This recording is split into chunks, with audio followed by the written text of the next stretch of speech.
வேண்டிய ஒன்று. இன்கேஸ் நீங்கள் கிளாஸ் போனாலும் சில சமயத்தில் சொல்லுவாங்க, சிலர் சொல்ல மாட்டாங்க.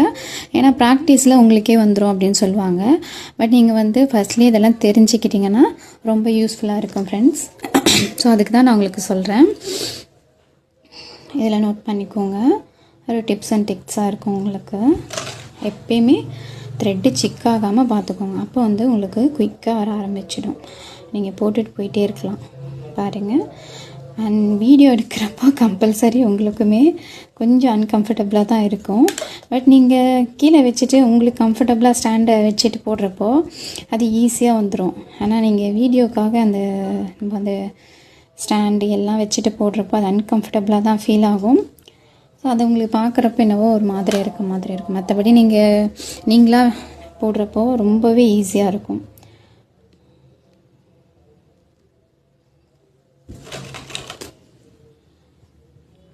எப்பயுமே இந்த மாதிரி த்ரெட்டு சிக்காகாமல் எடுத்துகிட்டு பொறுமையாக கொஞ்சம் எப்பவுமே ஆரியில் நான் சொன்ன மாதிரி பேஷன்ஸ் அண்ட் ப்ராக்டிஸ் அண்ட் டிஃப்ரெண்ட்டாக நம்ம எந்தளவுக்கு க்ரியேட்டிவிட்டியாக திங்க் பண்ணுறோன்றது மஸ்ட்டு. இங்கே ஆஃப்லைன் கிளாஸ்லேயும் சரி ஆன்லைன் கிளாஸ்லேயும் சரி நான் சொல்கிறது அதுதான். பாருங்கள் ஃப்ரெண்ட்ஸ், நல்லா அண்டர்ஸ்டாண்ட் ஆகும்னு நினைக்கிறேன்.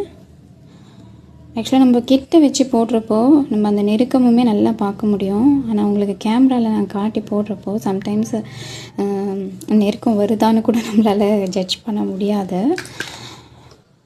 இதெல்லாம் வந்து நடக்கிற ஒன்று. பட் நிறைய பேர் சொல்ல மாட்டாங்க. நான் உங்களுக்கு எல்லாமே சொல்லி தான் போடுறேன். பாருங்கள் ஃப்ரெண்ட்ஸ், அழகாக இப்படி வந்துடும். பட் மாதிரி இப்போ இதில் வந்து நம்ம ஒயிட் பீட் கொடுக்க போகிறோம். இங்கெல்லாம் நான் கொடுக்குறேன் பாருங்கள். உங்களுக்கு கேப் இருக்கிற மாதிரி ஃபீல் ஆச்சுன்னா இன்னொன்றுமே போட்டுக்கோங்க. இங்கே ஆரியில் பொறுத்த வரைக்கும் இன்னொன்று நான் சொல்கிறேன், நல்லா நோட் பண்ணிக்கோங்க. ஒரு டிசைன்ஸ் போடுறீங்கன்னா கேப் எல்லாம் மோஸ்ட்லி ஃபில் பண்ணிவிடுங்க. அப்போது வந்து கிராண்ட் லுக்கு கொடுக்கும். அது நீங்களே எக்ஸ்பெக்ட் பண்ணாத ஒரு டிசைனாக அழகாக தெரியும்.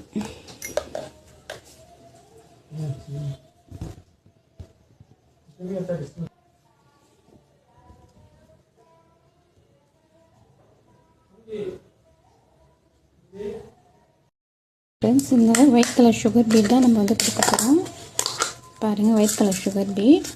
இதை வந்து இந்த இடத்துல நம்ம மொட்டு சொல்லுவோம் பார்த்திங்களா, அந்த மாதிரி கொடுக்க போகிறோம். ஃபஸ்ட்டு த்ரெட்டை எப்படி எடுத்துகிட்டு அதுக்கப்புறம் சுகர் பீடை எடுத்துக்கிறோம்.